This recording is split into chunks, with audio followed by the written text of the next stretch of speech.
Hello friends, this is मौसम। मैं स्वागत करती हूँ आपका आशुकारी डिजिटल एजुकेशन में।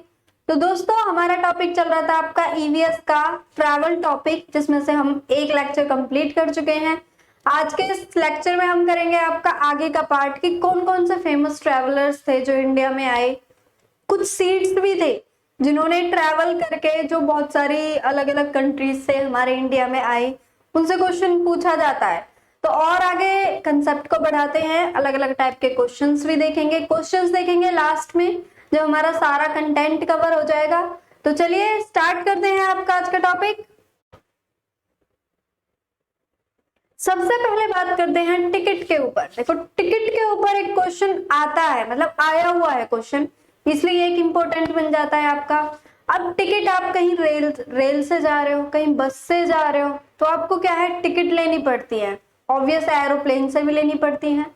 तो जो टिकट पे डिटेल लिखी होती है उस चीज के बारे में क्वेश्चन पूछा गया है।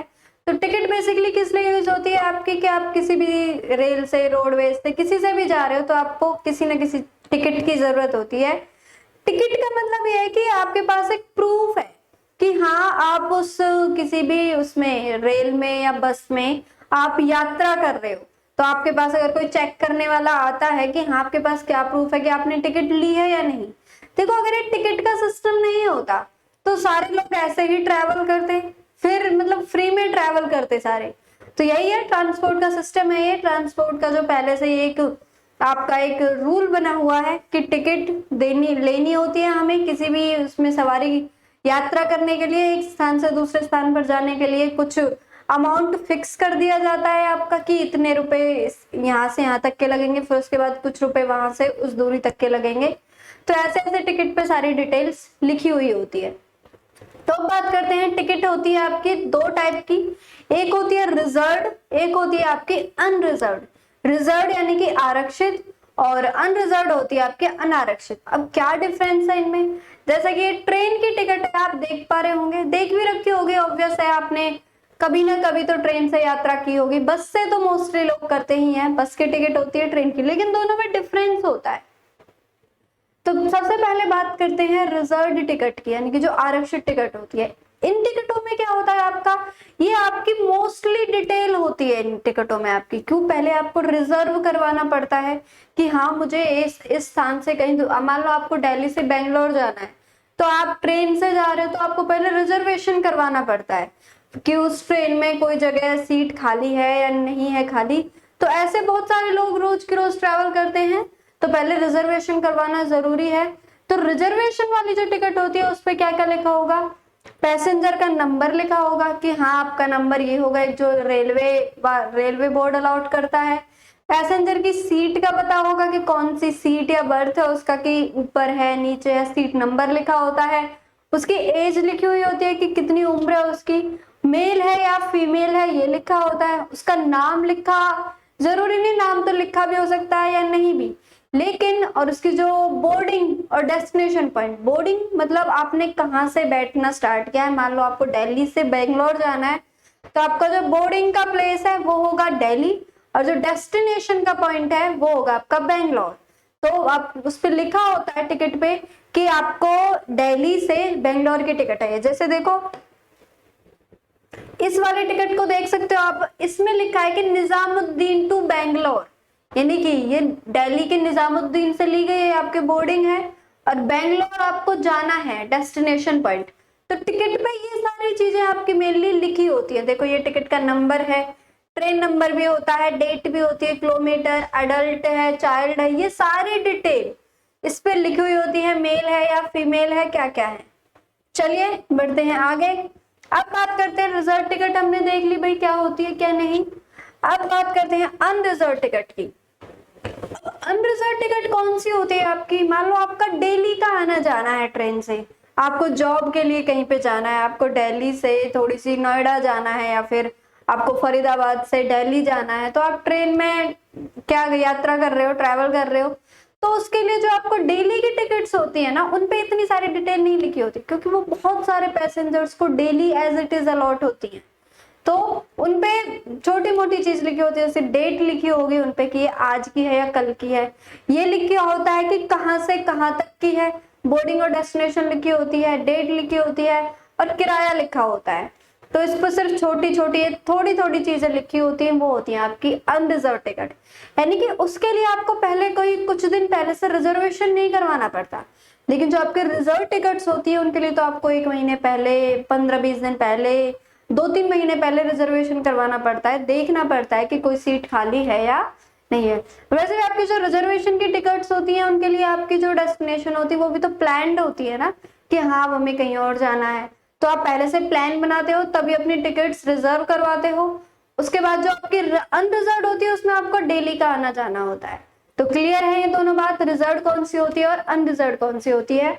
चलिए आगे बढ़ते हैं। अब एक होता है आपका टाइम टेबल।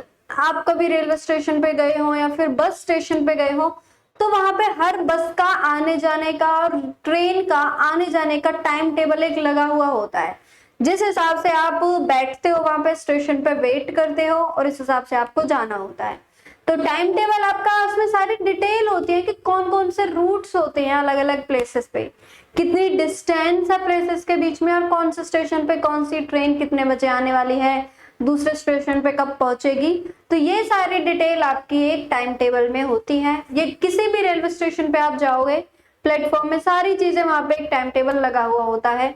ये आप देख पा रहे हो, जैसे ये वाला है आपका जो मेनली नए नए स्टेशन है, जैसे ये आई थिंक मेनली एमपी का है, एमपी का है कि ये गाड़ी का नाम है, गाड़ी का आपका नंबर लिखा हुआ होता है और स्टेशन लिखा होता है और टाइम कि इस स्टेशन पे इतनी देर तक ठहरेगी और इस स्टेशन से फिर चली जाएंगी 5 मिनट बाद, कि स्टेशन पे 5 मिनट आएगी, 10 मिनट रुकेगी।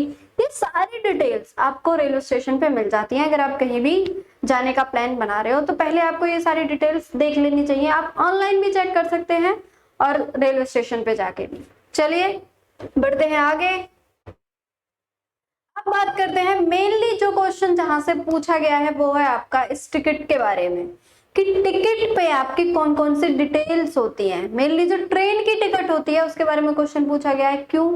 क्योंकि जो आपकी ईवीएस की बुक है उसमें जो एक चैप्टर है वो है कि बच्चा ट्रेन से जाता है और आई थिंक वो केरला जाता है अपनी नानी के वहां, तो उसके जो बीच में जितनी भी उसकी स्टेट्स पड़ती हैं, महाराष्ट्र हो गया, गोवा हो गया, गुजरात हो गया, एमपी हो गया, इन सारी स्टेट्स के बारे में डिटेल में भी पढ़ना है। कौन कौन से रूट पड़ते हैं, कितने टनल पड़े हैं, ये सारी डिटेल्स आपको पूछी जाती है।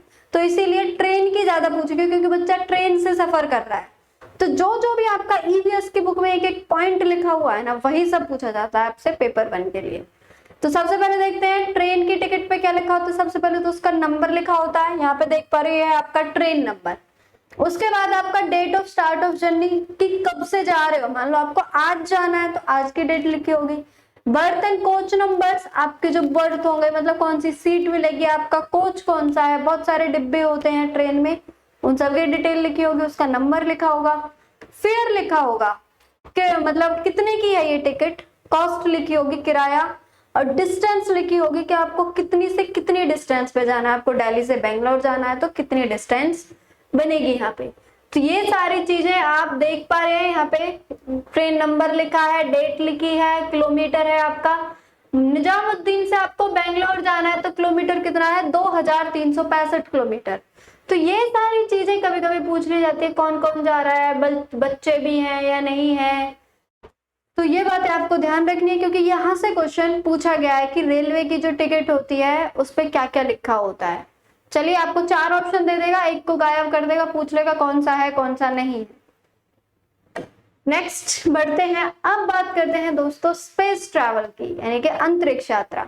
अच्छा, कितने लोगों का सपना था स्टार्टिंग में जब बचपन में होते हैं कि हाँ मुझे तो एस्ट्रोनॉट बनना है, स्पेस में ट्रैवल करना है। बहुत सारे लोगों का सपना होता है, लेकिन बड़े बड़े जैसे बड़े होते हैं तो हम ड्रीम्स चेंज होते रहते हैं। क्यों? क्योंकि अलग अलग चीजें बदलती रहती हैं। अब ये आप देख पा रहे हो स्पेस का एक सीन है। स्पेस में क्या होता है आपका, बहुत सारे लोग आजकल जो स्पेस ट्रैवल है, स्पेस टूरिज्म इंडस्ट्री है, वो धीरे धीरे बहुत तेजी गति से बढ़ती जा रही है। क्यों बढ़ती जा रही है आपको पता भी होगा। बहुत सारे जो हमारे बहुत बड़े बड़े लोग हैं, अमीर लोग हैं कुछ, वो क्या कर रहे हैं, स्पेस में कॉलोनियां बसाने का वो कर रहे हैं कि उसमें कॉलोनीज हो, मार्स पे कॉलोनियां, और जो अलग अलग कंट्रीज हैं वो वहां पे अपने अपने क्राफ्ट्स भेज रही हैं। तो अभी इंडिया ने भी भेजा था रिसेंटली, बहुत सारी कंट्रीज अलग अलग अब स्पेस को बहुत ज्यादा जानने की कोशिश कर रही है। तो जो आने वाला वक्त है उसमें जो स्पेस टूरिज्म है आपका बहुत हद तक बढ़ने वाला है। कुछ सालों बाद, आई डोंट थिंक कि 10-15 साल बाद, 15-20 साल बाद तो स्पेस का जो टूरिज्म है वो ऐसा हो जाएगा कि जैसे हमारा ट्रैवल होती है ना, कार से होती है, बस से होती है, ट्रेन से होती है, ऐसे टूरिस्ट प्लेस बन जाएगा एक तरीके से। ये रिसर्च है, मैं नहीं बोल रही हूँ। तो बात करते हैं, देखो स्पेस में क्या होता है, आपका ग्रेविटी नहीं होती है, एब्सेंट होती है। ग्रेविटी क्या होती है, आपके जो गुरुत्वाकर्षण फोर्स होती है जिससे हम इस जमीन पे, अर्थ पे टिके हुए हैं, और इसकी वजह से वहां पे चीजें क्या रहती है, तैरती रहती है, मतलब स्टेबल नहीं रह सकती वो। और जो आपके प्लेन्स वगैरह होते हैं जो स्पेस के वो जाते हैं, एस्ट्रोनॉट्स जाते हैं, वो भी आपका जो क्राफ्ट होता है उनमें, जिस क्राफ्ट में वो रहते हैं वहां पे वो स्ट्रेट नहीं रह सकते, कोई इधर होता रहेगा, कोई उधर होता रहता है, ऐसे ऐसे है ना, वो मतलब फ्लोट होते रहते हैं, वो स्ट्रेट नहीं हो सकते। ये बात आपको पता होगी शायद। चलिए नेक्स्ट है आपका, थोड़ा सा स्पेस के बारे में जान लेते हैं क्या है। स्पेस में क्या होता है, आपका वाटर जो है वो एक जगह पे इकट्ठा नहीं हो सकता, क्यों, ग्रेविटी नहीं है ना, अट्रैक्टिव फोर्सेस नहीं है उसको एक जगह पे इकट्ठा करने के लिए, बाइंडिंग फोर्सेस नहीं है उसके अंदर। तो स्पेस में क्या है, सब कुछ ग्रेविटी के कारण फैलता रहेगा सब कुछ। और ये क्या किसकी तरह तैरता रहता है, बूंदों के रूप में तैरता रहता है, यानी हाँ ये पानी है, ऐसे बड़े बड़े से जो बल्ब से होते हैं ना, बल्ब से होते हैं, उनकी तरह ऐसे जगह जगह पे फैलता रहता है। और अगर किसी को अपना मुंह धोना है तो इनको ऐसे पकड़ना पड़ता है और अपने मुंह पे ऐसे मार लिया, तो इसका मतलब है उसने मुंह धो लिया। तो ध्यान रखना आपको ये बात कि पानी इकट्ठा नहीं रह सकता है। और कुछ पेपर्स होते हैं, गीले कपड़ों से भी वो गीले पेपर्स को गीले कर लेते हैं, उससे भी अपना मुंह पूछ सकते हैं, उस पानी के वो जो बूंदे होती हैं आपकी बल्ब टाइप में वो जो घूमती रहती हैं उनसे टच करके। Peoples are stuck to the wall of spaceship, otherwise it will also float. जो लोग होते हैं उसमें पेपर्स आर स्टक, पेपर्स का मतलब है जो कागज होते हैं उनके अंदर आपके, वो भी क्या करते हैं, चिपक जाते हैं, वरना वो भी फ्लोट होते रहेंगे। हर चीज फ्लोट होती है वहां पे। इंसान के जो बाल हैं वो क्या है, स्ट्रेट ऐसे खड़े रहते हैं, ठीक है, उनको कॉम्ब करने की कोई जरूरत नहीं है, वो ऐसे खड़े ही रहते हैं मोस्टली। तो ध्यान रखना है आपको कुछ चीजें, स्पेस के बारे में बहुत सारी इंटरेस्टिंग चीजें आपको जाननी चाहिए। चलिए ये बात ध्यान रखना कि जो कॉम्ब करने की जरूरत नहीं होती, क्योंकि जो हेयर है वो स्टैंडिंग में ही रहते हैं हर टाइम। पूछ लिया जाता है यहाँ से क्वेश्चन, और ये भी पूछ लिया जाएगा कि ग्रेविटी है या नहीं, क्योंकि फ्लोटिंग क्यों होती है, क्योंकि ग्रेविटी नहीं है। अब बात करते हैं हमारे कुछ फेमस एस्ट्रोनॉट्स की जिनसे क्वेश्चन पूछ लिया जाता है। क्या है, first Neil Armstrong. Neil Armstrong के बारे में आप सबने जरूर सुना होगा, वो हमारे दुनिया के चांद पर कदम रखने वाले पहले व्यक्ति थे। कौन थे, मून पे जिन्होंने सबसे पहले गए थे, जो मून पे सबसे पहले कदम रखा था 1969 में, उनका नाम था नील आर्मस्ट्रॉन्ग। ध्यान रखना है आपको, ये आप देख पा रहे होंगे। चलिए नेक्स्ट है आपका सुनीता विलियम। ये है सुनीता विलियम्स, अमेरिका की है, यूएसए की। इन्होंने क्या किया था, अमेरिकन एस्ट्रोनॉट हैं, इनके पास रिकॉर्ड है कि इन्होंने सबसे ज्यादा टाइम स्पेंड किया था वहां पे, कहां पे, स्पेस में, अंतरिक्ष में। और चलने की संख्या का रिकॉर्ड रखती है, यानी कि स्पेस वॉक, स्पेस में चल रही थी ये, जैसे लोग फ्लोट करते हैं तो उस हिसाब से ये चल रही थी कुछ देर। और इनके पास ये रिकॉर्ड कि उन्होंने सबसे ज्यादा टाइम बताया था, सुनीता विलियम ने, यूएसए की है ये, और अंतरिक्ष में इन्होंने सबसे ज्यादा टाइम बताया था। चलिए नेक्स्ट है आपके, अब है हमारी इंडियन कल्पना चावला, जो कि इंडिया की है। देखो इंडो अमेरिकन एस्ट्रोनॉट है ये। इंडो अमेरिकन एस्ट्रोनॉट का मतलब क्या है, कोई भी एस्ट्रोनॉट हो या कोई भी पीपल हो, इंडो अमेरिका हो गया, इंडो रशिया हो गया, इन सब का मतलब होता है कि उसके जो पेरेंट्स होते हैं, किसी के भी पेरेंट्स में से एक, या तो मदर उसकी इंडिया की होगी, या फादर इंडिया का होगा, या फिर उसकी मदर अमेरिका की होगी, या फिर उसके फादर अमेरिका के होंगे। यानी एक तो होगा आपका इंडिया का, और एक पार्टनर होगा आपका किसी भी और कंट्री का, जिसका नाम ऐसे बोला जाता है कि इंडो अमेरिका, यानी एक अमेरिका का है, एक इंडिया का। इंडो रशिया, एक रशिया का है, एक इंडिया का है, तो ऐसे इसको बोला जाता है। तो ये पहली भारतीय वुमेन बनी क्यों? क्योंकि इंडिया की थी। अब देखो इंडो अमेरिका है लेकिन इंडिया की तो थी ही, तो अंतरिक्ष की यात्रा करने वाली ये पहली भारतीय महिला थी। लेकिन 2003 में एक अंतरिक्ष शटल आपदा में इनकी डेथ हो गई थी, कि डिजास्टर हो गया था, एकदम से क्रैश हो गया था प्लेन, जो आपका क्राफ्ट होता है वो क्रैश हो गया था, इसलिए इनकी डेथ हो गई थी। इनके ऊपर, ये हरियाणा की थी, हरियाणा के करनाल जिले की थी, इनकी मदर थी, फादर थे, जो भी थे। तो इनके ऊपर कल्पना चावला यूनिवर्सिटी भी बनाई, स्पेस की जो यूनिवर्सिटी है वो भी करनाल में बनाई जा चुकी है, तो ध्यान रखना ये हरियाणा की थी। अब बात करते हैं माउंटेन क्लाइंबिंग यानी कि पर्वतारोहण। माउंटेन क्लाइंबिंग क्या होता है आपका, कि जो हमारी दुनिया की सबसे ऊंची चोटी है माउंट एवरेस्ट जिसको बोला जाता है, 8,848 फीट की ऊंचाई पे है, जो उस पे क्या है लोग रिकॉर्ड बनाते हैं, उस पे चढ़ते हैं कि हाँ ये दुनिया की सबसे ऊंची चोटी है, हम सबसे ऊंचाई पर हैं। तो जो माउंटेन क्लाइंबर्स होते हैं उनको बोला जाता है, क्लाइंबिंग करते हैं उनको बोला जाता है माउंटेन क्लाइंबर्स, या फिर माउंटेनियर्स भी उनको बोला जाता है। पूछ लिया जाता है क्वेश्चन की जो माउंटेन क्लाइंब करते हैं उनको क्या बोला जाता है, माउंटेन क्लाइंबर्स बोला जाता है। तो अगर कोई माउंटेन को चढ़ता है तो ऊपर क्या होता है, आपको जो ऑक्सीजन लेवल है वो डिक्रीज होता रहता है, वातावरण में जो ऑक्सीजन रहती है वो कम होती रहती है। आप जितनी ज्यादा ऊपर जाओगे तो वहां पे क्या होता है, आपको ब्रीदिंग प्रॉब्लम्स हो सकती हैं, सांस लेने में दिक्कत हो सकती है। इसलिए जो भी पहले चढ़ाई करने के लिए जाता है माउंट एवरेस्ट वगैरह पे या किसी और चोटी पे, तो उसका बाकायदा एक मेडिकल किया जाता है कि उसको ब्रीदिंग प्रॉब्लम्स, अस्थमा, दमा, ये सारी बीमारियां तो नहीं है, मतलब कोई सांस से रिलेटेड उसको प्रॉब्लम होगी अगर, तो उसको चढ़ने का अलाउ नहीं करते हैं। तो इसलिए ये सारी चीजें पहले मेडिकल होता है।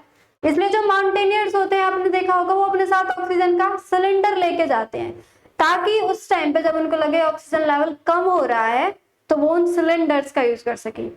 इवन आप हाइट पे जाते हो, जैसे तो बहुत ऊंचाई पे है आपकी माउंट एवरेस्ट, आप हिमाचल के इलाके में जाओगे, हिमाचल में मनाली है, वहां के थोड़े से वो बहुत ऊंचाई पे है, वो भी वहां के ही आप पहाड़ों पे चढ़ने की कोशिश करोगे तो वहीं पे आपको फील होने लगता है ऑक्सीजन लेवल बहुत ही लो है, वहां पे भी आपको सांस लेने में दिक्कत होने लगती है। तो ध्यान रखना है चीज कि वो सिलेंडर क्यों लेके जाते हैं, क्योंकि ऊपर जैसे ही हम जितना हाइट पे जाएंगे, जितना हाइट लेवल इंक्रीज होगा एटमॉस्फेयर का, उतनी ही ऑक्सीजन लेवल डिक्रीज होता रहता है। ध्यान रखना, मेन क्वेश्चन, इंपॉर्टेंट क्वेश्चन है ये। चलिए, इसीलिए वो अपने साथ ऑक्सीजन सिलेंडर लेके जाते हैं। अब बात करते हैं ट्रैकिंग। ट्रैकिंग वही होती है कि पर्वतारोही जो होते हैं वो चढ़ते रहते हैं पर्वतों के ऊपर। ये किस लिए होती है? Needed to trained and physically fit, यानी कि ट्रैकिंग के लिए आपको एकदम से फिट होना चाहिए, फिजिकली भी और मेंटली भी। मेंटली इज वेरी इंपॉर्टेंट, क्योंकि जब आप मेंटली एकदम से तैयार रहोगे किसी भी चीज के लिए तो आप उसको बहुत अच्छे तरीके से कर सकते हो, और अगर आप मेंटली तैयार हो तो आपकी जो बॉडी है वो भी आपका साथ देने लगती है। तो दोनों चीज जरूरी है, फिजिकली और मेंटली फिट, और आपको ट्रेनिंग होनी चाहिए उस चीज की। ये नहीं कि आपने तो कुछ भी सीखा नहीं है और एकदम से जाके ट्रैकिंग कर रहे हो। ट्रैकिंग का मतलब कि बड़े बड़े पहाड़ों पे चढ़ना, ऐसे ही रिसर्च वगैरह करना, मतलब किसी को इंटरेस्ट होता है ट्रैकिंग का तो ऐसे चढ़ना। तो जो ग्रुप लीडर होता है आपका ट्रैकिंग में, देखो बहुत सारे लोग जाते हैं उनके पीछे, लेकिन एक होता है मेन ग्रुप लीडर जो उस ग्रुप को लीड करता है, यानी दिशा बताता है और ये बताता है कि ऐसे नहीं, ऐसे चलो, उस वाले पत्थर पे पैर रखो, ये सारी चीजें वो बताता रहता है। वो क्या करता है, अपने आप को सबसे आखिर में रहने की जिम्मेदारी होती है उसके, ग्रुप को आगे रखने की। क्यों? ग्रुप को ऊपर रखता है और खुद की रहती है सबसे पीछे की, ताकि वो उन पे नजर रख सके।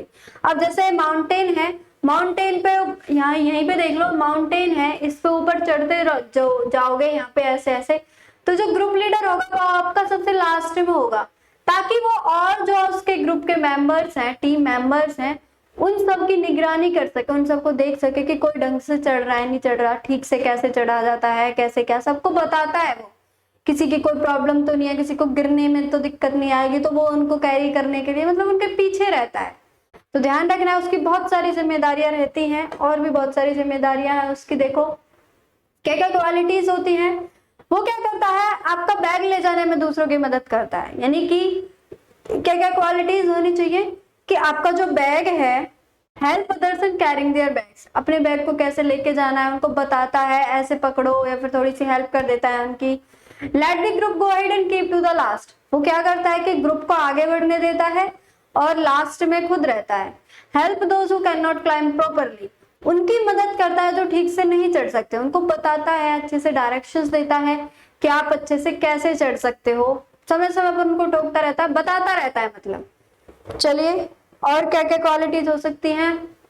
Find a good place to stop and rest, वो क्या करता है जैसे जैसे ट्रैकिंग करते रहते हैं, फिर किसी रास्ते पर पहुंच गए, फिर वहां पे उन्होंने क्या कर लिया, रेस्ट के लिए कोई अपना टेंट वगैरह लगा लिया कि अब यहाँ रेस्ट करते हैं, फिर सुबह ट्रैकिंग करेंगे। तो यही बात है, वो अच्छा सा एक स्पेस ढूंढेगा कि जहाँ पे रुक सकते हैं, कहीं खतरा तो नहीं है जानवरों वगैरह का, और वहां पे आराम कर सकते हैं। Look after those who are not well, उनकी भी वो देखभाल करता है जो ठीक नहीं है, उनको अच्छे तरीके से कैसे ट्रीट करना है, कैसे वो आगे चढ़ पाएंगे नहीं चढ़ पाएंगे, इन सब बातों की देखरेख आपका ग्रुप लीडर ही करेगा। Arrange the food for the group, उसकी जिम्मेदारी होती है कि ऊपर चढ़ के कैसे फूड का इंतजाम क्या करना है, भोजन की व्यवस्था कैसे करनी है, कैसे बनाना है, क्या खाना है, वहां पे कुछ मिलेगा या नहीं मिलेगा, पहले से ही उसको बहुत सारी इंफॉर्मेशन गैदर करनी होती है। तो बहुत ही मतलब इंटरेस्टिंग तो है, आप चीजों को रिसर्च तो करते हो, आपको मतलब एक तरीके से एंजॉय तो करते हो, लेकिन बहुत सारी जिम्मेदारियां भी होती हैं आपके ऊपर, और बहुत कुछ सीखने को भी मिलता है ऐसे सिचुएशंस में आपको कि क्या करना चाहिए जब किसी के पास कुछ भी खाने को ना हो, पानी की बोतल खत्म हो जाए, ऑक्सीजन सिलेंडर खत्म हो जाए, तो कैसे क्या करना है आपकी बॉडी के साथ, मतलब आपको कैसे ट्रीट करना है, लंबी लंबी सांस लेनी है या नहीं लेनी है, ये सारी इंफॉर्मेशन आपको एक ग्रुप लीडर देता है, क्योंकि उसने इसके बारे में सारी चीजें स्टडी की हुई होती है। चलिए और क्या करेगा वो, विटामिन और आयरन देता है, मतलब वो गोलियां साथ लेके जाते हैं विटामिन और आयरन की, जो उन्हें स्ट्रेंथ देती रहती है, और कभी सर्दी वगैरह आए तो उन्हें ठंड में गर्म रखती है। मतलब जैसे जैसे ऊपर जाओगे तो आपको दिखेगा ठंड भी बढ़ती जाती है, मोस्टली जो ठंडे इलाके होते हैं उनमें ठंड बढ़ती रहती है, ऐसा तो नहीं है। तो जो वो है, वो ये क्वेश्चन भी आया हुआ है कि आपके जो माउंटेनियर्स होते हैं, ट्रैकिंग वाले लोग होते हैं, वो क्या करते हैं, अपने साथ क्यों लेके जाते हैं विटामिन और आयरन की टैबलेट्स, क्यों लेके जाते हैं, क्योंकि वो उन्हें स्ट्रेंथ देती हैं और उन्हें वार्म रखती हैं कोल्ड में। और जैसे कि आप चढ़ रहे हो, चढ़ते टाइम आपकी बॉडी का जो एंगल है वो 90 डिग्री होना चाहिए, ऐसे झुक के होना चाहिए, यानी कि 90 डिग्री एंगल पे क्या है, आपकी बॉडी का जो ऐसे बिल्कुल स्ट्रेट चलोगे, पत्थरों के ऊपर ऐसे स्ट्रेट चल ही नहीं सकते, आपके जो पत्थर होंगे, बड़े बड़े माउंटेन्स होंगे, पहाड़ होंगे, उनके ऊपर आप एकदम से स्ट्रेट होके नहीं चल सकते, आपको थोड़ा ऐसे बैंड होना पड़ता है। तो ध्यान रखनी है ये वाली चीज भी, पीठ सीधी होनी चाहिए और वैसे ऐसे बैंड होना चाहिए, 90 डिग्री का एंगल बनना चाहिए, and the back should be straight, यानी कि ये वाली जो बैक है आपके पीछे वाली, ये स्ट्रेट होनी चाहिए और एंगल ऐसे होना चाहिए। चलिए ये कुछ चीजें थी, पूछ ली जाती हैं, सारे इंपॉर्टेंट पॉइंट है आपके। अब बात करते हैं आपके माउंट एवरेस्ट की, जो कि हाईएस्ट माउंटेन पीक है अर्थ पे, धरती की सबसे ऊंची पर्वत चोटी कौन सी है आपकी, माउंट एवरेस्ट। अब ये लगा लो, ये पिक आपको दिख रही है, इस पिक में जहां जहां पे ऐसे लोग जा रहे हैं जो हाईएस्ट लेवल पे पहुंचना है, वही आपकी माउंट एवरेस्ट है। 8,848 मीटर है इसकी जो लेंथ है, वो हाइट है, कितनी है पूछ ली जाती है, 8,848 मीटर हाइट। और ये कहाँ है, ये मेनली नेपाल में मिलती है, नेपाल का जो हिमालय का एरिया है वहां से इस पे चढ़ा जाता है। In Nepal it is known as Sagarmatha, Nepal में इसको क्या बोला जाता है आपका, सागर माता। ये क्वेश्चन पूछा गया है, इसमें ही नहीं आपका बहुत सारे एग्जाम में क्वेश्चन पूछा गया है कि नेपाल में माउंट एवरेस्ट को क्या बोला जाता है, तो क्या बोला जाता है, सागर माथा, ध्यान रखना है। और तिब्बत में, यानी कि तिब्बत में क्या बोला जाएगा भाई, इसको चोमोलुंगमा, क्या बोला जाएगा, ध्यान रखना, चोमोलुंगमा, चोमोलुंगमा आपका बोला जाएगा तिब्बत में। और आपका कहाँ गया वो, सागर माथा, सागर माथा आपका बोला जाएगा फ्रेंड्स नेपाल में। अब इस पे ज्यादा फोकस इसलिए कर रही हूँ क्योंकि क्वेश्चन पूछा गया है बार बार, मतलब आता है वाला क्वेश्चन कि नेपाल में क्या बोला जाता है और तिब्बत में क्या बोला जाता है। चलिए दोनों साइड से चढ़ जाते हैं इस पे, नेपाल की साइड से भी चढ़ जाते हैं और तिब्बत की साइड से भी चढ़ जाते हैं। अब देख लेते हैं कि हमारे इंडिया से कौन है वो जो सबसे पहले माउंट एवरेस्ट पे चढ़ी थी। वो है हमारी सबसे पहली भारतीय महिला, दुनिया की 5वीं महिला बनी वो। उनका नाम है बछेंद्री पाल। आप देख पा रहे होंगे ये है बछेंद्री पाल, सबसे पहले माउंट एवरेस्ट की चोटी पर पहुंची थी। आपकी ईवीएस की बुक में इनके ऊपर एक चैप्टर दिया हुआ होगा, इनके ऊपर नहीं तो शायद अरुणिमा सिन्हा के ऊपर दिया हुआ होगा। तो जो जो चीजें आपकी ईवीएस की बुक में दी गई है वहां से ली गई है। तो ये ध्यान रखनी है आपको, इससे क्वेश्चन पूछ लिया जाता है कि कौन सी पहली महिला थी वो, और वर्ल्ड की कौन से नंबर की महिला थी जो आपकी माउंट एवरेस्ट पर चढ़ी थी इंडिया से, कौन सी है वो, बछेंद्री पाल। चलिए अब बात कर लेते हैं दोस्तों इको टूरिज्म, यानी कि आपका जो परिस्थितिकी पर्यटन है वो क्या है, कैसे इंक्रीज होता है। देखो जो इको टूरिज्म का मतलब क्या है कि देखो हमारी कंट्री में बहुत सारे स्टेट्स हैं जहाँ की सुंदरता देखने लायक है, कहीं पे कोई चीज फेमस है, कहीं पे कोई चीज फेमस है। अब जम्मू कश्मीर में लगा लो, कश्मीर में लोग क्यों जाते हैं, बहुत सारी चीजें अलग है। एक तो सबसे जो उनको अट्रैक्ट करती है कि वहां पे क्या है, बहुत वैलीज है, फ्लावर्स की वैलीज है। दूसरी बात, वहां पे जो लोग हैं वो कहाँ रहते हैं, हाउस बोट्स होती है उनमें रहते हैं, तो उनको थोड़ा सा इंटरेस्ट आता है। सभी दूसरे स्टेट्स के जो लोग होते हैं कि हाँ हमें देखना है कश्मीर में लोग कैसे रहते हैं, वहां का खाना पीना कैसा है। तो ये सारी चीजें इसलिए जो धीरे धीरे है, उत्तराखंड लगा लो, आपका गोवा लगा लो, हिमाचल प्रदेश, मतलब मोस्ट फेमस कौन सा है आपका, हिमाचल। क्यों, क्योंकि वहां पे बर्फ पड़ती है, मनाली में, शिमला में, ऊपर सोलांग वैली में, इसलिए वहां पे सबसे ज्यादा टूरिस्ट प्लेसेस, टूरिज्म बढ़ रहा है, इको टूरिज्म। और आपका जम्मू कश्मीर हो गया। तो नॉर्थ ईस्टर्न की जो कंट्रीज हैं, आपका केरला हो गया, साउथ में जाओगे कर्नाटक हो गया, केरला में इतनी ज्यादा, केरला को तो आपको पता होगा शायद, इसे धरती का स्वर्ग बोला जाता है केरला को, क्योंकि इतनी हरियाली, इतनी सारी चीजें, ग्रीनरी ही ग्रीनरी है। साउथ की साइड जाते हैं तो आपको बहुत ज्यादा हरियाली दिखती है, तो इसलिए इस साइड जाने का मन करता है। वहां पे टेम्परेचर भी थोड़ा नॉर्मल रहता है, इतना हाई नहीं रहता है। तो इसलिए जो इको टूरिज्म है आपका, वो धीरे धीरे जो हमारा नेचुरल एनवायरनमेंट है उसको प्रोटेक्ट करने में और कंजर्व करने में, जैसे वाइल्ड लाइफ हो गए, आपके जंगली जानवर हो गए, आपके पेड़ पौधे हो गए, इन सब चीजों को प्रोटेक्ट करने में एक बहुत बड़ा रोल है। और जैसे ही हम दूसरी स्टेट्स में जाते हैं, उनके देखते हैं, तो बहुत अच्छा लगता है। इसीलिए हम खुद भी फील करते हैं कि हमारी स्टेट्स में भी ऐसा होना चाहिए। तो इसी तरीके से इको टूरिज्म को धीरे धीरे बढ़ावा मिलता जा रहा है, और ये एक फेमस इंडस्ट्री के रूप में उभरता जा रहा है। अब देखो आप जब मान लो उत्तराखंड में भी इतने लोग जाते हैं, वहां पे बहुत फेमस ऋषिकेश है, आपका हरिद्वार है, तो उन सारी जगहों को देखने के लिए जाते हैं। कुछ धार्मिक रीजन भी है इनके, इसके पीछे, कि भगवान के पास जा रहे हैं। हरिद्वार में भगवान शिव का बहुत फेमस है।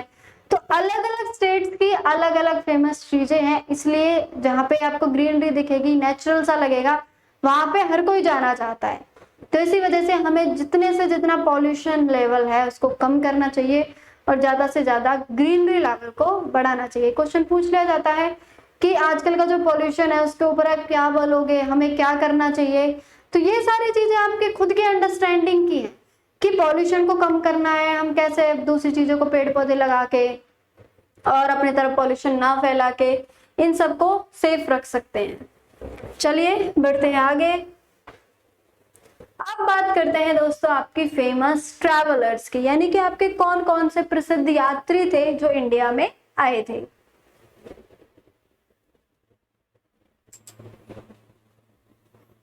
तो सबसे पहले बात करते हैं आपका जो फेमस ट्रैवलर्स थे। अब इन फेमस ट्रैवलर्स के बारे में क्यों करवाया गया है, क्यों, क्योंकि इन फेमस ट्रैवलर्स से एक क्वेश्चन आपका पूछा जाता है। फेमस इसलिए हुए ये क्योंकि ये किसी ना किसी काम से आए थे इंडिया में, और अपनी एक छाप छोड़ के गए थे कि हाँ ये वाला काम करके गए थे। सबसे पहले बात करते हैं मैगस्थनीज, यानी कि ये आप देख पा रहे होंगे, मैगस्थनीज नाम है इनका। व्हाइट में ही मिली भाई इनकी पिक, इसलिए ऐसे दिख रही होगी। तो चलिए, he came in the court of Chandragupta Maurya. ये चंद्रगुप्त मौर्य के टाइम पे, जब चंद्रगुप्त मौर्य का दरबार चलता था, राजा महाराजा थे पहले टाइम के, मौर्य एम्पायर था, उस टाइम पे ये आए थे इंडिया में। He has written a book named Indica, he came from Greece. अब इनसे क्वेश्चन दो तीन चीजों से ही पूछा जाएगा आपका कि ये कहाँ से आए थे, ग्रीस से आए थे, और ये इन्होंने क्या लिखा, इनका फेमस क्या था। इन्होंने इंडिका नाम की एक किताब लिखी है जो कि इंडिया के ऊपर है। तो ये चंद्रगुप्त मौर्य के दरबार में आए थे, वहीं पे कुछ टाइम रहे थे, कई सालों तक ये रह के जाते हैं। फिर इंडिया के बारे में जो कुछ भी इन्हें पता चलता है, यहाँ की जो भी कुछ खूबियां लेके गए थे उनको, उनके ऊपर फिर उन्होंने एक बुक लिखी है। तो ध्यान रखना है आपका, ये इनसे क्या पूछा जाएगा कि कहाँ से आए थे, किसके टाइम पे आए थे। तो कहाँ से आए थे, आपके ग्रीस से आए थे, चंद्रगुप्त मौर्य के टाइम पे आए थे। और जो इनकी फेमस बुक का नाम है वो है इंडिका, वो इन्होंने लिखी है। चलिए नेक्स्ट ट्रैवलर है आपके फाहान। ठीक है, फाहान ही बोला जाएगा इनको। इनकी भी ऐसी कोई पिक नहीं मिली भाई, ऐसी ही पिक इनकी बनाई गई है किसी ने, क्योंकि उस टाइम पे फोटोज वगैरह तो ऐसे होते नहीं थे, स्केचिंग से ही पिक्स बनाई जाती थी। तो वो क्या थे, एक ये चाइनीज थे, आपको इसकी इनकी फोटो से भी दिख रहा होगा, ये ऐसी जो छोटी सी यहाँ पे दाढ़ी रखी हुई है इन्होंने, ये चाइनीज ही है, देखने से भी लग जाएगा। तो ये आए थे आपके चंद्रगुप्त विक्रमादित्य के टाइम पे। कब आए थे, ध्यान रखना है, विक्रमादित्य, वो आए थे चंद्रगुप्त मौर्य के टाइम पे, ये चंद्रगुप्त विक्रमादित्य के टाइम पे आए थे। ये क्या आए थे, his account tells about the condition of that period. इनका जो इन्होंने जो एक बुक लिखी है या फिर कुछ इन्होंने वृतांत लिखे हैं, ये बताते हैं कि उस टाइम पे स्थिति क्या थी, कि कैसे कैसे होता था, कैसे राजा महाराजाओं का राज चलता था, दरबार में क्या होता था, मतलब सारी गांव के लोग, उनके जो प्रजा होती थी वो क्या करती थी, ये सारी डिटेल्स, उस टाइम का व्यवसाय क्या था मेन, सब कुछ इन्होंने अपनी जो भी ये स्टोरीज लिखते हैं उनमें लिखा हुआ है। तो ध्यान रखना है, फाहान का क्या पूछेंगे, कहाँ से आए थे, चाइनीज थे, और किसके दौरान आए थे, चंद्रगुप्त विक्रमादित्य के टाइम पे। चलिए नेक्स्ट है आपके हेनसांग, ये बहुत ही इंपॉर्टेंट है, ये भी, इनकी भी ऐसी कोई पिक नहीं मिली है, देख लो ये दिख रही होगी इनकी पिक। ये भी चाइनीज ट्रैवलर ही थे, इनके नाम से भी कुछ पता चल रहा है। इनका भाई इनसे ऊपर क्वेश्चन हरियाणा जीके में बहुत पूछा जाता है, जो एसएससी के पेपर होते हैं। क्यों, क्योंकि ये हरियाणा का वो था, हर्षवर्धन के टाइम पे आए थे, ड्यूरिंग रेजन ऑफ हर्षवर्धन। तो he was Chinese traveller, Chinese थे, और किसके दौरान आए थे, हर्षवर्धन के टाइम पे आए थे। इन्होंने कहाँ पे he studied in Nalanda university, इन्होंने नालंदा यूनिवर्सिटी में, नालंदा जो विश्वविद्यालय है बिहार में, वहां पे इन्होंने पढ़ाई की थी। और ये क्या थे, एक बुद्धिस्ट मॉन्क भी थे, इसलिए इन्होंने बुद्धिज्म वाले कपड़े पहने हुए हैं। तो बुद्धिज्म को फॉलो करते थे उस टाइम पे, तो उसके भिक्षु थे बौद्ध धर्म के। तो इनसे रिलेटेड आपसे 3-4 चीजें पूछी जाएंगी कि हेनसांग कैसे थे, मतलब वो कैसे थे, कि चीनी यात्री थे, ध्यान रखना है, चाइनीज ट्रैवलर थे, किसके दौरान आए थे, हर्षवर्धन के टाइम के दौरान आए थे, नालंदा विश्वविद्यालय में इन्होंने पढ़ाई की थी, और क्या थे, एक बौद्ध भिक्षु भी थे। तो ये तीनों चीजें, आप चारों चीजें आपको ध्यान रखनी है इनके बारे में।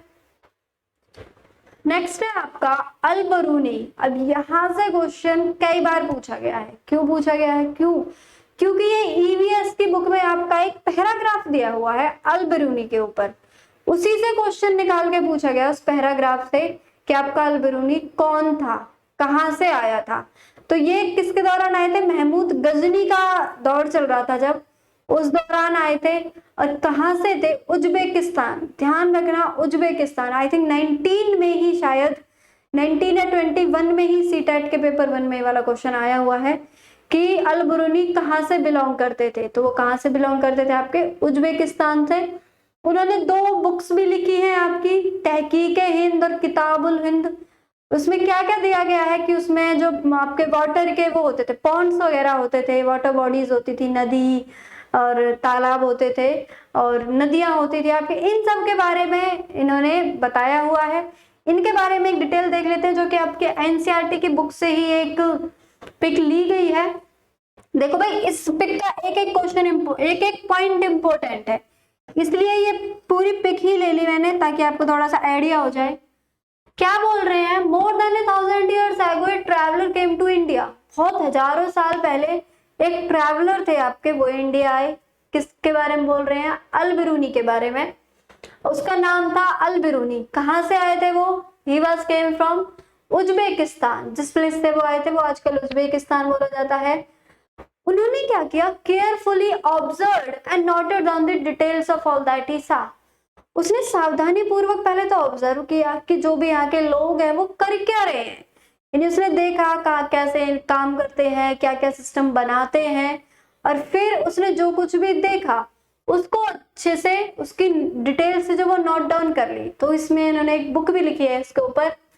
He wrote specially about those things that he found very different from his own country। उसने किन चीजों के बारे में लिखा है जो उसने अपनी उज्बेकिस्तान जो कंट्री थी उससे अलग यहाँ कुछ भी पाया, उन सब चीजों के बारे में लिखा है। अभी बताएंगे किस किस के बारे में बताया है। देखो, the people here are very skilled at making ponds. जो यहाँ के लोग हैं इंडिया के, वो जो तालाब बनाते हैं उसमें बहुत ज्यादा कार्य कुशल हैं एक तरीके से, मतलब ऐसे तालाब हमारे देश में नहीं बना पाते लोग। My country man would be surprise to see them. जो मेरे देश के लोग हैं वो तो इनको देख के बिल्कुल हैरान रह जाएंगे कि इन्होंने ये तालाब है जो ये बना किस टाइप से रखे हैं।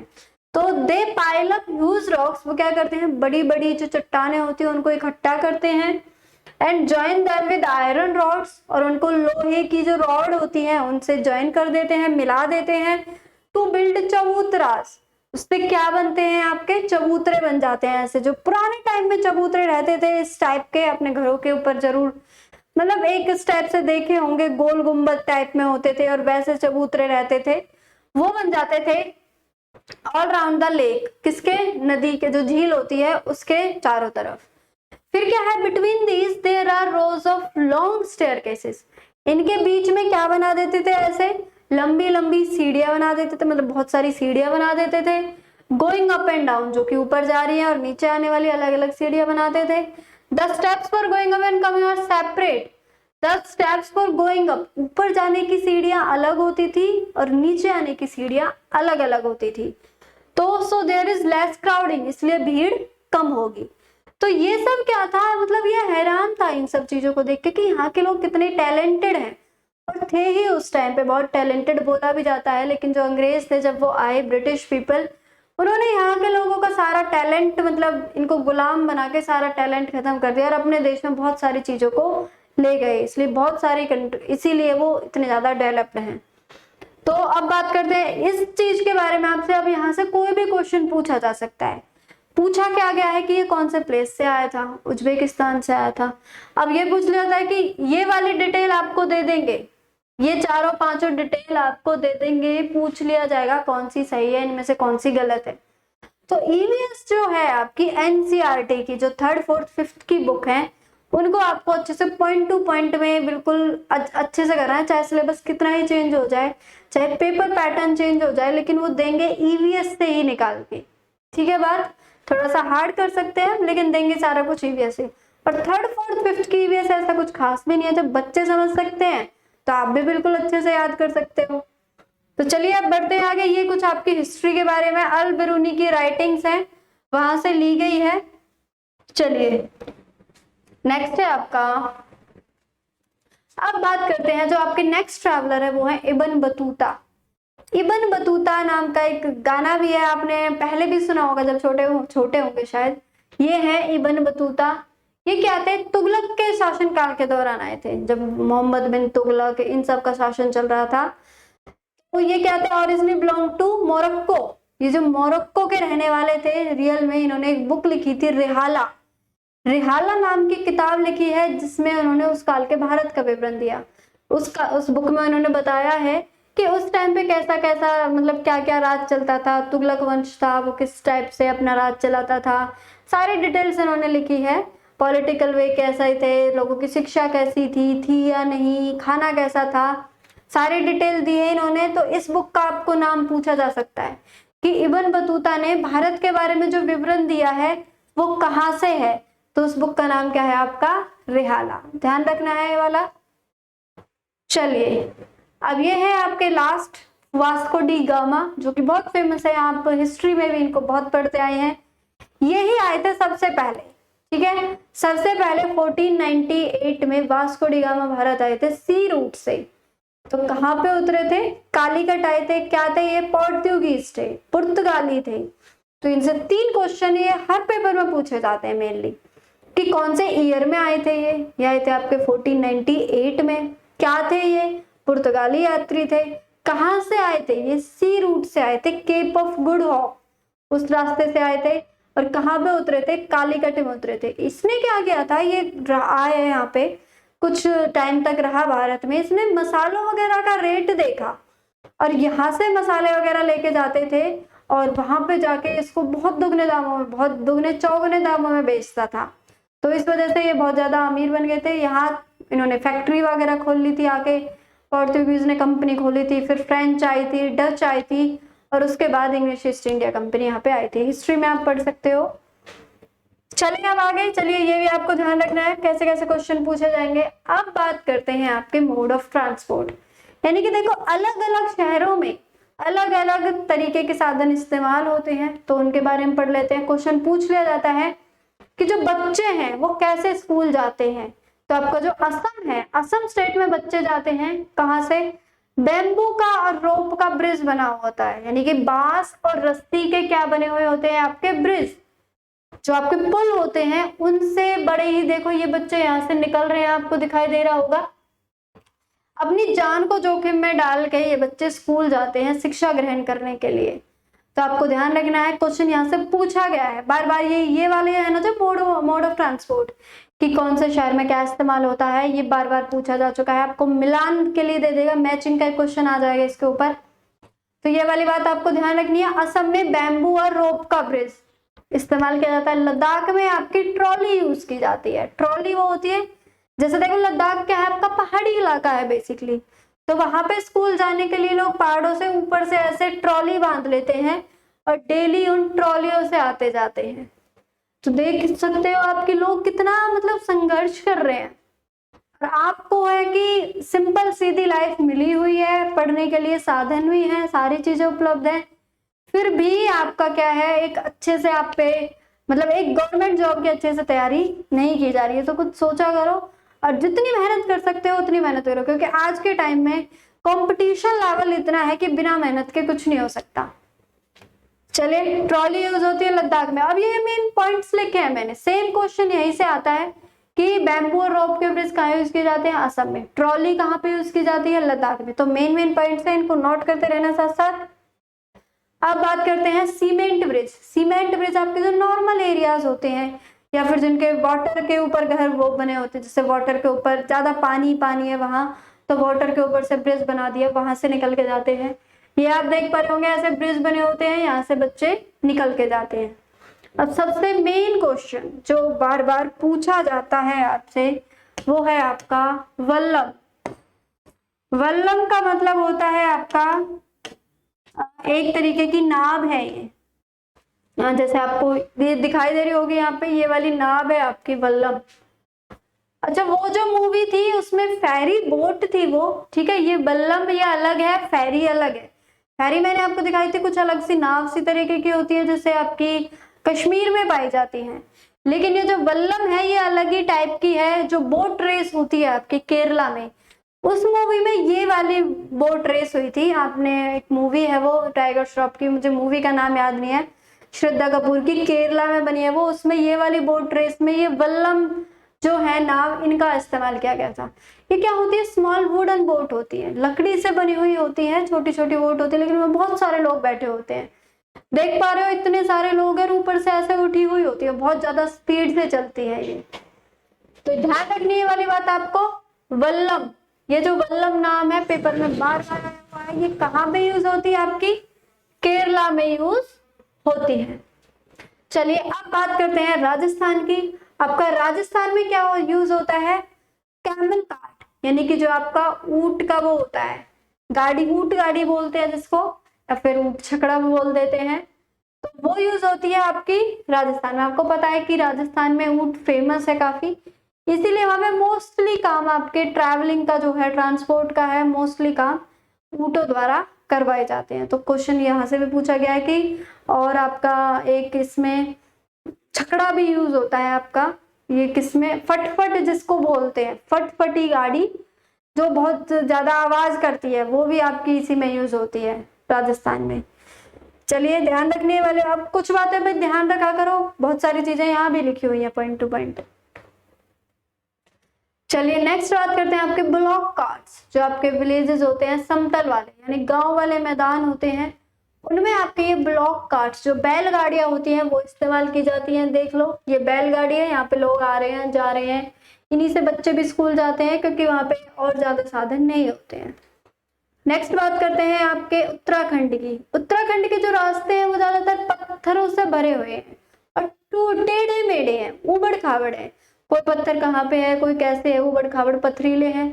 तो वहां पे कैसे ऐसे रास्ता से क्या करते हैं बच्चे, स्कूल जाते हैं पहाड़ों को चढ़ चढ़ के। तो ध्यान रखना है, क्वेश्चन पूछ लिया गया है कि कौन किसके उत्तराखंड के रास्ते कैसे हैं, तो वो कैसे हैं आपके, रॉकी हैं और अनइवन है, यानी कि पथरीले हैं और उबड़ खाबड़ है। चलिए अब आगे, चलिए नेक्स्ट क्वेश्चन देख लेते हैं। नेक्स्ट है आपका, the seeds has many tiny hooks which get stuck to clothes और फर। अब बात कर लेते हैं आपकी सीड्स की, यानी कि जो आपके बीज हैं वो भी बहुत बड़े ट्रैवलर्स हैं। क्वेश्चन आपका एक टॉपिक है पूरा, आई थिंक आपके ईवीएस की बुक में, सीड्स आर ग्रेट ट्रैवलर्स, यानी कि जो आपके बीज हैं वो भी बहुत बड़े यात्री होते हैं। कैसे, देखो बीज जो होते हैं वो एक जगह से दूसरी जगह पर कैसे जा सकते हैं, या तो कोई वहां से निकल रहा है, किसी के कपड़ों में बीज चिपक गए हैं, किसी के हाथ पैरों में लग गए हैं, किसी के पैरों में चिपक के आ गए हैं, बहुत तेज आंधी तूफान आ गया है उससे बीज वो फूट के, और वो हल्के तो होते हैं काफी इसलिए वो उड़ रहे हैं, और बारिश आ गई है तो बारिश के पानी के साथ बह रहे हैं। तो बीज ऐसे ट्रैवल करते हैं आपके। तो ध्यान रखने वाली बात कि वो कैसे ट्रैवल करते हैं, वाटर के थ्रू करते हैं, कपड़ों से चिपक जाते हैं, छोटे छोटे हुक होते हैं जो आपके कपड़ों से फर से चिपक जाते हैं, पानी के माध्यम से, आपके जो हवा है, जो हल्के बीज होंगे, तूफान आ रहा होगा बहुत ज्यादा तो उनको उड़ा के ले जाता है। तो बात करते हैं सोयाबीन। जो सोयाबीन की फली होती है जब वो पक जाती है, जो सोयाबीन की फली होती है आपने ग्रीन देखी होगी, ग्रीन कलर की होती है, वो लगी होती है, जो जब वो पक जाती है ना तो वो ऐसे फूट जाती है, फट जाती है, और जो उसके बीज होते हैं वो बाहर निकल के जगह जगह में ऐसे, जब ऐसे वो फूटती है तो बीज इधर उधर गिर जाते हैं उसके। तो ये वाली बात ध्यान रखनी है। अब देखो बीजों से क्वेश्चन पूछा गया है 921 में ही पूछा गया है कि जो आपकी मिर्च है, चिल्लीज हैं, जो आपकी ग्रीन चिल्ली वो कहाँ से आई हैं। तो अभी आई कहाँ से है, कैसे आई, यानी साउथ अमेरिका से, या तो कोई ना कोई इंसान आया होगा, कोई पशु आया होगा आपका, या फिर कोई गया होगा साउथ अमेरिका, या फिर कोई किसी भारी तूफान में, या फिर बारिश की वजह से पानी के साथ। तो ऐसे ही ये बहुत सारे जो आपके फ्रूट्स हैं, वेजिटेबल्स हैं, इनके जो बीज हैं वो ट्रेवल करके आए हैं। अब जो आपकी ईवीएस की बुक में लिखा हुआ है वही सारी चीजें ली गई हैं। सबसे पहले बात करते हैं ग्रीन चिल्ली। ग्रीन चिल्ली ही आया था आपका 2021 के पेपर में। क्या पूछा गया था ग्रीन चिल्ली के बारे में, कि आपकी जो हरी मिर्च है वो कौन से देश से ट्रैवल करके इंडिया में आई है। तो आपकी जो ग्रीन चिल्ली है, आपके टमेटो, टमाटर और पटेटो, आलू, ये तीनों कहाँ से आए हैं आपके, साउथ अमेरिका से। ध्यान रखने वाली बात, बिल्कुल ध्यान रखो, एक मिलेगा आपको अफ्रीका, एक मिलेगा आपको यूरोप और एक मिलेगा साउथ अमेरिका। तो ये चीज आपको ध्यान रखने की है। कैसे ध्यान रखोगे, हरी मिर्च, देखो ना तो हरी मिर्च के बिना सब्जी बन सकती है, ना ही टमाटर के बिना, और आलू तो है सब्जियों का राजा। तो आलू, टमाटर और हरी मिर्च की सब्जी बनाओ, कहाँ से लाओगे, अमेरिका से। ध्यान रखनी है तीनों बातें, आलू, टमाटर और हरी मिर्च की सब्जी कहाँ से लेके आओगे, साउथ अमेरिका से। अच्छा, साउथ अमेरिका भी ध्यान रखना, क्योंकि आपसे क्या पूछ लिया जाता है, कभी कभी इसकी जगह आपको दे देगा नॉर्थ अमेरिका, आपको कंफ्यूज करने के लिए। तो आप कंफ्यूज हो जाओगे, यार साउथ था या फिर नॉर्थ था। तो ऐसे याद रखो, या फिर ग्रीन चिल्ली, या फिर टमाटर, या फिर आलू, यानी ग्रीन, हरी मिर्च, टमाटर और आलू, और कहाँ से लाए थे, साउथ अमेरिका से, ऐसे से लाए थे, ऐसे बोल दो। चलिए नेक्स्ट है आपका कैबेज एंड पी। आपकी जो पत्ता गोभी है और मटर, वो दोनों कहाँ से आए थे, यूरोप से। तो ये बात भी आपको बिल्कुल ध्यान रखनी है, पत्ता गोभी और मटर कहाँ से आए थे, यूरोप से। आपकी जो कॉफी है और ग्रीन भिंडी, यानी कि जो आपकी भिंडी है, वो कहाँ से आई थी, अफ्रीका से। अब इन तीनों को याद कैसे करोगे, मतलब इनसे क्वेश्चन भाई देखो, किसी पेपर में ग्रीन चिल्ली का पूछ ले जाएंगे, किसी पेपर में कॉफी बीन्स और हरी भिंडी का भी मेनली पूछ लिया जाता है, किसी का भी पूछ सकता है आपसे, गोभी और मटर का भी पूछ सकता है, क्योंकि तीनों चीजें पूछी हुई है। तो याद रखो, एक बार फिर से मेरे साथ रिवाइज करो। आपकी हरी मिर्च, टमाटर और आलू कहाँ से आए थे, ऐसे से, साउथ अमेरिका से। आपका कैबेज और पी, गोभी और मटर कैसे बनाओगे, यूरोप में जाके बनाएंगे इसको। तो कॉफी कहाँ पे पियोगे, और भिंडी के साथ अफ्रीका में जाके पिएंगे। ठीक है, ऐसे कुछ अपना कुछ भी लगा के आप याद रख सकते हैं इन चीजों को। तो ये था आपका कुछ कंटेंट जो कि आपके ट्रैवल से था, कि कौन कौन से फेमस ट्रैवलर्स थे, कौन से कैसे सीड्स हैं और क्या क्या माउंटेन्स हैं, सारी चीजें हमने कवर की हैं। नेक्स्ट वीडियो में हम करेंगे इसके आगे का कंटेंट जो भी बचा हुआ है, जिसमें कि आपकी मैपिंग स्किल्स का बहुत ज्यादा इस्तेमाल होने वाला है। मैप से क्वेश्चन, 2 क्वेश्चन उसी से रिलेट करके ट्रैवलिंग में ही आ जाएगा, वो आपका जो मैपिंग का पार्ट है उसी के अंदर आ जाएगा, उसमें से क्वेश्चन बहुत सारे पूछे जाते हैं। तो नेक्स्ट सेशन में हम करेंगे आपकी मैपिंग स्किल्स का, वो करेंगे मैपिंग के बारे में, इंडिया का मैप क्या है, कौन सी स्टेट कहाँ पे है कहाँ पे नहीं है, वो सारा करेंगे। और उसके साथ जितने भी प्रीवियस ईयर क्वेश्चन आए हुए हैं आपके इन दोनों टॉपिक से भी, सारे टॉपिक से वो सारा ट्रैवल का हम कंप्लीट करेंगे। तो तब तक के लिए थैंक यू स्टूडेंट्स, मिलते हैं नेक्स्ट वीडियो में।